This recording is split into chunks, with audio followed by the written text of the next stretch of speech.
What's going on, everybody? It is October the 11th and I am doing my final preseason video.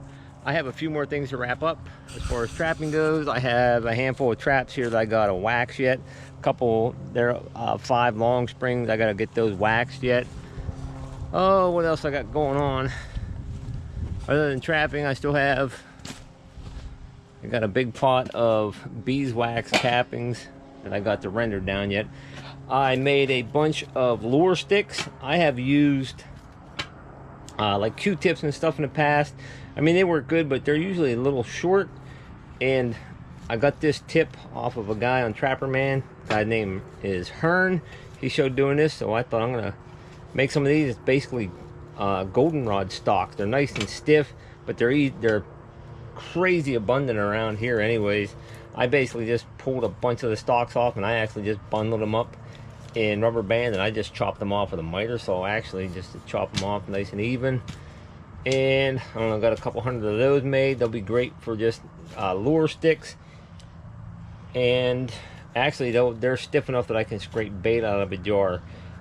Just anything to pick up speed when you're making a set. You don't have to look around for a stick, whether you use Q-tips or whatever. But if you don't have to look around for a stick or something to put some lure, put some bait into a hole, and you just have it on hand there, speed is the key. That is the best scent control, in my opinion anyways. The longer you stay at the set, the more scent you have dropping there.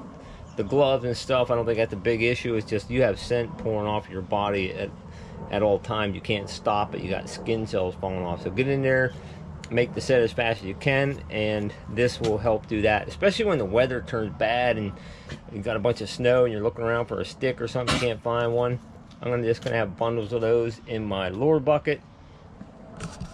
I actually just filled up my lure bucket with a bunch of baits and lures, whatnot. I got actually the bait I ordered this year.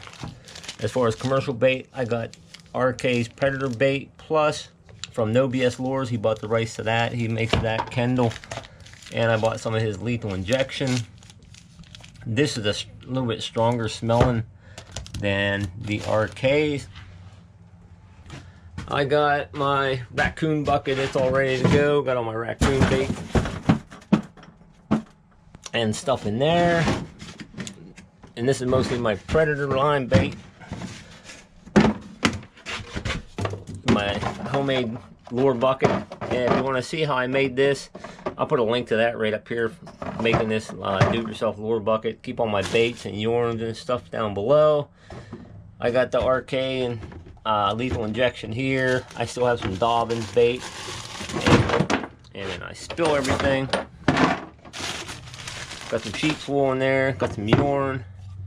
And what else? Oh, I got some of this stuff that Dan Davis sent me. Some stuff from Predator Control Group from Clint Locklear makes this stuff.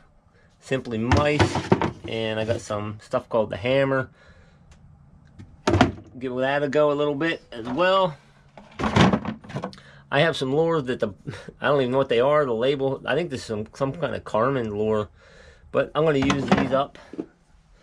This has no label whatsoever. Not sure if it's a gland lure or what, but I'll give it a go. I still say that location trumps any bait or lure that you got. Oh, I also have some just straight ground up rodent stuff here with no extra added stuff except for sodium benzoate to keep it from rotting. Got that. That's all ready.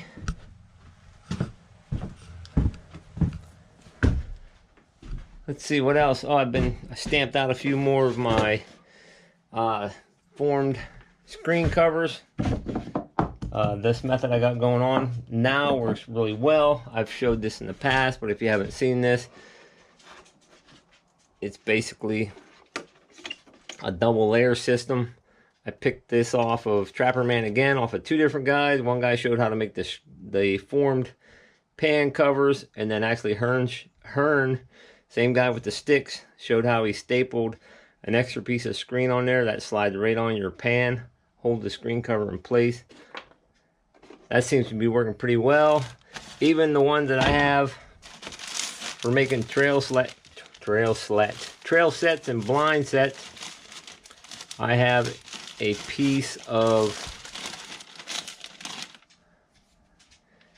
extra screen stapled on the bottom. I guess I can show how this works. These I have cut specifically for number 2 bridgers. I use these a lot in my trail sets. They have a big pan.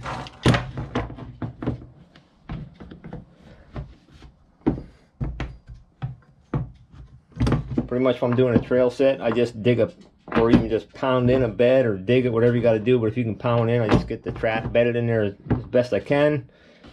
Then I slide one of these on that pan.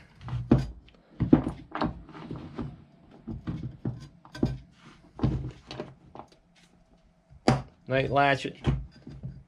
Now what that does is that helps hold. Then I'll just throw a bunch of grass clippings and stuff onto here. And this is what Zagger does on his pipe dream sets and stuff, where he just puts a wire screen cover over, and that helps support the grass clippings and stuff that you put on top, so it doesn't all just smash down onto the trap if the rain does come. So it helps support that, and that holds that in place a lot better. Doesn't wiggle around at all. So that's been working pretty cool. Most of my cable restraints are made. I have made videos on stamping these out, my form pan covers.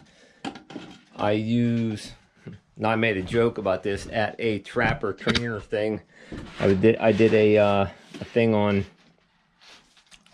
cable restraint, setting cable restraints, a little demo. But at the end, I was saying about, you can find good screens if you go to your neighbor's house and just cut the screens out of their windows. Don't do that. But the old Anderson window screen is nice and stiff. It's aluminum. It's just a really nice screen for making this. I just have a bunch of old Anderson window screens. That or my neighbors have none. Nah, I would never do that. Hey, Tobes. There's the wild man. What do you think of the smell on my hand? What do I smell like? Who knows? I'll get all my buckets and stuff ready. Here's a new stake driver I got from Hammer's Trapline. I will paint this a different than white, because this will be out for setting cable restraints. It's a 3-footer. It works dual purpose. I can drive my stakes, plus it also works. I can drive this in the ground, and I can pin an animal down on cable restraint and get it to, it'll wrap itself up around here, and I can dispatch it or release it, whatever I need to do after that. All that stuff's about ready to go. And I'm definitely ready to go. In a couple weeks, I will be out setting some traps. I'll take you out on the first day, set some traps, and then we'll get on with this season. Hope you're all having a great start to the fall. It's beautiful out right now. My archery hunting hasn't been doing very well at all. My buddy, he's already shot 3 deer, so maybe I'll have to have him shoot me a couple. Once again, thanks for tuning in, and I hope you all have a blessed day, everybody.